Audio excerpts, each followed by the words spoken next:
రాజకీయం ఎట్లా ఉంది? అంత డిఫరెంట్గా ఉంది కదండి రాజకీయం అంతా. గతంలో చూసిన రాజకీయాలకి ఇప్పుడు చూసిన రాజకీయాలకి చాలా డిఫరెంట్గా అనిపిస్తూ ఉంది. యాక్చువల్గా నేను కూడా ఎప్పుడో నాకు చిన్నప్పుడు చదువుకుంటున్నప్పటి నుంచి రాజకీయాలు ఇంట్రెస్టే. బట్ నేను కూడా ఇదివరకు ఏఎస్ఎఫ్లో చేసా, తర్వాత ఆంధ్ర యూనివర్సిటీలో స్టూడెంట్స్ యూనియన్ ప్రెసిడెంట్ చేసా, స్టూడెంట్స్ యూనియన్ యాక్టివిటీస్లో చేసాం, తర్వాత కాలేజీలో లెక్చరర్. ఇట్లా లాస్ట్ 30 years నుంచి పాలిటిక్స్ చూస్తూ ఉన్నాం.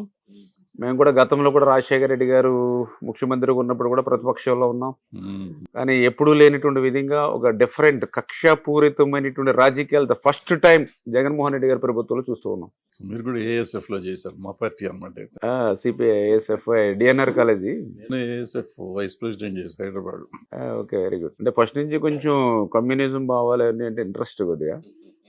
ఈ పాలిటిక్స్ కూడా ఆ బేస్లోనే. సరే, ఇప్పుడు చంద్రబాబు నాయుడు గారు 2014 ఎలక్షన్లో నేను మారిపోయాను, నాకు ఓటేయండి అని చెప్పి ఆయన వచ్చారు. వచ్చినాక ఆయన గెలిపించారు ప్రజలు. అదే ప్రజలు మళ్ళీ 2019లో ఆయన గెలిపించి 23 సీట్లకు పరిమితం చేశారు. ఏం తప్పు జరిగి ఉంటుందని మీ ఉద్దేశం? ఎందుకు ఆయన మారిపోయినన్న ఆయన మారలేదా, లేకపోతే ఏం తప్పు చేశారు?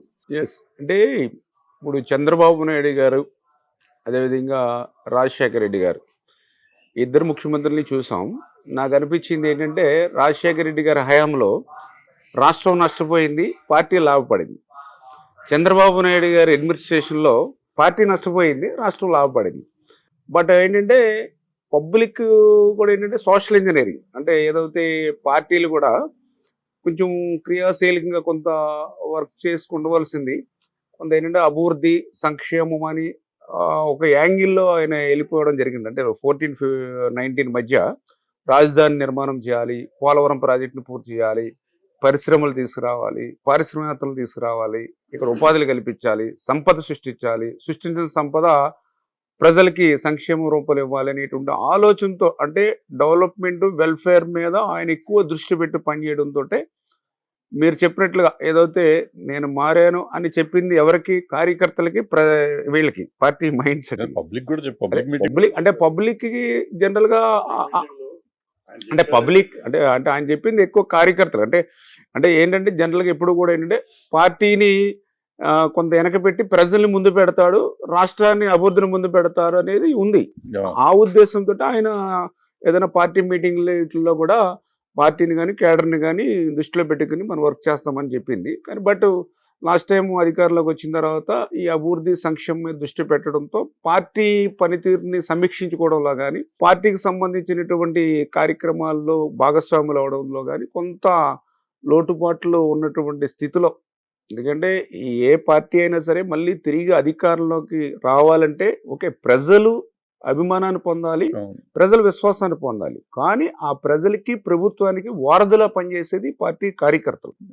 అంచేత ఖచ్చితంగా ఆ పార్టీ కార్యకర్తల్లో ఏమాత్రం కొద్దిగా నిరాశ నిస్పృహలు వచ్చినా సరే ఆ పార్టీ ప్రజల మద్దతు ఉన్నా కూడా ఓటు రూపంలో తీసుకొచ్చి ఓటింగ్ చేసేటువంటి దగ్గర, క్యాంపెయిన్ దగ్గర కానీ ఆ పోల్ మేనేజ్మెంట్ అంటే ఎలక్షన్ మేనేజ్మెంట్లో వైఫల్యం చెందితే అది నష్టపోతుంది. చేత 19లో కొంత ఎఫెక్టు, అంటే 19లో ఓటమి చెందడానికి 23 సీట్లు పొందడానికి ఇవన్నీ కూడా పెద్ద రీజన్స్ అని నేనైతే అనుకోవట్లా. ఎందుకంటే మేజర్గా నేను కూడా ఆ రోజు ఎమ్మెల్యేగా ఉన్నప్పుడు చూశాను, ఎక్కడ కూడా ఈ ప్రభుత్వం మీద వ్యతిరేకత కానీ చంద్రబాబు నాయుడు గారి మీద అసహనం కానీ మాకు 5 yearsలో పెద్దగా ఎక్కువ కనపడలా. చాలా రాష్ట్రం లోటు బడ్జెట్లో ఉన్నప్పటికీ కూడా 16,000 కోట్లు లోటు బడ్జెట్లో ఉన్న మ్యాక్సిమం వెల్ఫేరు డెవలప్మెంట్ రెండు కళ్ళుగా ఆ రోజు మేము చేసినటువంటి పరిస్థితి. కాకపోతే ఏంటంటే 19 వచ్చే సమయానికి జగన్మోహన్ రెడ్డి గారు ఒక్క ఛాన్స్ని ప్రజల్ని కన్విన్స్ చేయడంలో కానీ, అదేవిధంగా 2014లోనే ఆయన ముఖ్యమంత్రిగా అవకాశం ఇవ్వాలని ప్రజలు కూడా కొంత, అంటే ఏదైతే రాజశేఖర రెడ్డి గారి సెంటిమెంట్తో, ఎందుకంటే రాజశేఖర రెడ్డి గారు చనిపోయిన తర్వాత ఆయన తనయుడిగా ఆయనకు అవకాశం ఇవ్వాలనేటువంటి ఆలోచన ఉన్నప్పటికీ 2014లో రాష్ట్ర విభజన జరగడంతో ఈ రాష్ట్రానికి ఒక అనుభవజ్ఞుడైనటువంటి ముఖ్యమంత్రి అవసరం అని చంద్రబాబు నాయుడు గారిని ఆ రోజు ముఖ్యమంత్రిగా గెలిపించినటువంటి పరిస్థితి. అయితే అది మైండ్లో ప్రజల్లో అది ఉండిపోయింది. నెక్స్ట్ సరే చంద్రబాబు నాయుడు గారిని చూసాం, ఒక్కసారి జగన్ కూడా ఒకసారి ఛాన్స్ ఇచ్చి చూద్దాం, ఒక్క ఛాన్స్ అంటున్నాడు కదా అని ప్రజలు ఒక్క ఛాన్స్ అనేటువంటి నిర్ణయానికి, ఆయనకి ఎప్పుడొకప్పుడు ఒకసారి అధికారం ఇవ్వాలనేటువంటి నిర్ణయంలో భాగంగానే ఆయన 2019లో ముఖ్యమంత్రిగా అయ్యాడు తప్ప చంద్రబాబు నాయుడు గారు తెలుగుదేశం ప్రభుత్వం వైఫల్యం వల్ల ఆయన ముఖ్యమంత్రి కాల. నేను ఒప్పుకోను. ఎందుకంటే ఒకవేళ మీరు చెప్పింది నిజమైతే ఇది 1% 2% తేడాతో రావాలి. చాలా తేడాతో 151 సీట్లు వెళ్ళటం అనేది మామూలు విషయం కాదు. ఎంతో కొంత పని చేయకపోతే చేశారు కాబట్టి చంద్రబాబు నాయుడు గారికి ఆయనకి వస్తే వాళ్ళకి ఒక 90 వస్తే మీకు ఒక 80 రావాలి. ఆ స్థితిలో ఉండాలి. 151 చేసి 23కి పరిమితం అవటం అంటే ఎక్కడో తప్పు జరిగింది. మీరు చెప్పినట్టు అభివృద్ధి ఇంకోట సరి చేస్తే ఒక ఛాన్స్ అన్నాడని చెప్పి ఎవరికి ఛాన్స్ ఇవ్వరండి. ఇప్పుడు ప్రజలు వాళ్ళ జీవితాలు కదా, వాళ్ళు గబుక్కుని ఛాన్స్ ఇచ్చారు.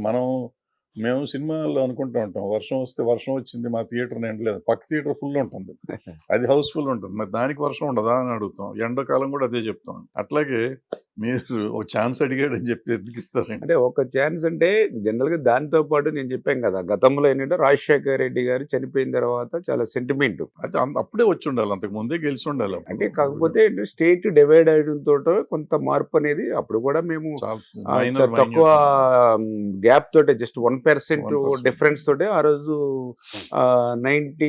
14th గెలవడం జరిగింది. రెండవది కూడా ఏంటంటే మీరు చెప్పినట్లే కొంత సోషల్ ఇంజనీరింగ్ చేయడంలో కూడా, అంటే క్యాస్ట్ ఈక్వేషన్లో కూడా కొంత 19లో మేము కొద్దిగా విఫలమైనటువంటి పరిస్థితి. అంటే ఏదైతే ఈయన డెవలప్మెంట్ వెల్ఫేర్ మీద దృష్టి పెట్టడంతో పార్టీ పబ్లిక్ని ఏం జరుగుతుందనేటువంటి ఆలోచనలతోటి ఆ సోషల్ ఇంజనీరింగ్లో కూడా కొంత, అంటే ఏదైతే కొద్దిగా ఎస్సీ ఓట్ బ్యాంక్ కానీ, అదేవిధంగా మైనారిటీస్ కానీ, ఎస్టీ కానీ, ఇట్లా కొన్ని ఓట్ బ్యాంకుల్ని మనం కన్వర్ట్ చేసుకోవడంలో కానీ, అదేవిధంగా మాకు ఎప్పుడు కూడా strong support BC community Telugu Desam party, దాన్ని బయటికి పోనివ్వకుండా కానీ, ఇట్లా అంటే ఓటింగ్ ప్యాటర్న్లో మేము ఆలోచన చేయకపోవడం వల్ల కూడా మీరు చెప్పినట్లుగా కొంచెం ఎక్కువ నష్టం జరిగినటువంటి పరిస్థితి అనుకుంటూ ఉన్నాం. జగన్మోహన్ రెడ్డి ఏంటంటే ఆయన ఫ్రెష్గా ఆయన ఓటు అడిగాడు కాబట్టి ఆయన ఏంటంటే ఏది చెప్పినా కొంత నమ్మే విధంగాను, కొంత ఆ క్యాస్ట్ని కూడా ఆయన ఏంటంటే డివైడ్ చేసి కులాల మధ్య వీటి మధ్య కూడా ఆయన కొంచెం సక్సెస్ఫుల్గా ఆయన కొంచెం రన్ చేయగలిగాడు. దాంతో ఆయన కొంచెం ఆ రోజు మెజారిటీ మంది అన్నట్టుగా 150 సీట్లు రావడానికి కారణమైంది. కాకపోతే ఆయన ఎంత స్పీడ్గా అయితే ప్రజల్ని మభ్యపెట్టగలిగాడో, ప్రజల నుంచి ఓట్లు తెప్పించుకోగలిగాడో, అంతే స్పీడ్గా మళ్ళీ ఈరోజు ప్రజల నుంచి బ్యాక్ అయ్యాడు. అంటే ఎందుకంటే ఏ పొలిటికల్ లీడర్ అయినా సరే మనం ఇచ్చేటువంటి వాళ్ళ వాగ్దానం కానీ, లేదా వాళ్ళు చేస్తానటువంటి హామీ కానీ ఖచ్చితంగా అది నెరవేర్చేటువంటి విధంగా ఉండాలి. ఆ రకంగా జగన్మోహన్ రెడ్డి లేకుండా ఆయన ఏంటంటే దగ్గర నాకు తెలుసుండి ఆ రోజు పాదయాత్రలో 640 వరకు కూడా హామీలు ఇచ్చాడు. ప్రతి ప్లేస్లోనూ కూడా పబ్లిక్ ఏది మాట్లాడితే ఏది అడిగితే అది హామీ ఇచ్చుకుంటూ పోయాడు. సిపిఎస్ 6 రోజుల్లో రద్దు చేస్తా అని చెప్పాడు. నాకు 25 ఎంపీలు ఇవ్వండి, ప్రత్యేక హోదా ఎందుకు రాదు చూస్తానని చెప్పాడు. మద్యపాన నిషేధం చేసిన తర్వాతే మళ్ళీ మిమ్మల్ని ఓట్లు అడుగుతానని చెప్పాడు. అంటే ఇట్లా దగ్గర 45 సంవత్సరాల ఎస్సీ ఎస్టీ బీసీ మైనార్టీలకి పెన్షన్ ఇస్తానని చెప్పాడు. అంటే ఇట్లా అనేక రకాలుగా 640 హామీలు వాగ్దానాలు అలా ఇచ్చుకుంటూ పోయాడు. అంటే ఆయన టార్గెట్ ఏదో రకంగా కుర్చీని సంపాదించాలి, ముఖ్యమంత్రి కావాలి, అదే టార్గెట్గా ఆయన పాదయాత్ర చేశాడు. అంచేత ఆ పాదయాత్రలో ఆయన ఇచ్చినటువంటి హామీలన్నీ కూడా, అంటే అప్పుడు పబ్లిక్కి ఏంటంటే ఓకే చంద్రబాబు నాయుడు గారిని చూశారు, చంద్రబాబు నాయుడు గారు ఇస్తున్నట్టు సంక్షేమాన్ని అందుకుంటూ ఉన్నారు, ఈయన ఏమీ లోడ్ చేయలే. ఇప్పుడు 200 రూపాయల పెన్షన్ 2000 రూపాయలు ఇచ్చాం, అన్నా క్యాంటీన్ను, అదేవిధంగా చంద్రన్న బీమా, చంద్రన్న పెళ్లి కానుక, పండగ కానుకలు, నిరుద్యోగ భృతి, ఇట్లా వెల్ఫేర్ కూడా ఇచ్చాం.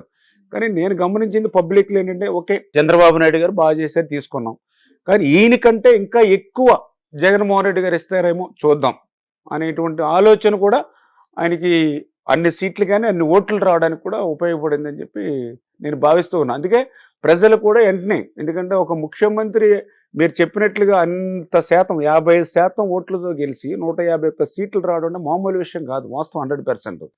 అంత స్థాయిలో వచ్చిన వ్యక్తి ఈరోజు మళ్ళీ ఎన్నికలు జరుగుతాయి, మళ్ళీ రివర్స్ అవుతుంది. అంటే 2019లో ఏ రిజల్ట్ అయితే వచ్చిందో ఆ రిజల్ట్ మళ్ళీ రివర్స్ అవుతుంది అనేటువంటి భావం ఈవేళ విశ్లేషకుల్లో కానీ, సర్వేలు కానీ, పబ్లిక్లో కానీ వచ్చింది అని అంటే ఆయన ఆ మోసపూరితమైనటువంటి ఆ దగా చేశాడు ప్రజల్ని, ఆ రకంగా ఆకట్టుకోవడానికి వచ్చి ఆ ముఖ్యమంత్రి పీఠాన్ని సాధించడంలోనూ, ముఖ్యమంత్రి స్థానాన్ని అధిరోహించడంలో సక్సెస్ అయ్యాడు తప్ప దాన్ని నిలబెట్టుకోవడంలో అతను ఫెయిల్యూర్ అయ్యాడు అనేది ఈ 4.5 సంవత్సరాలు ఆయన పాలన బట్టి మనకు తెలుస్తుంది.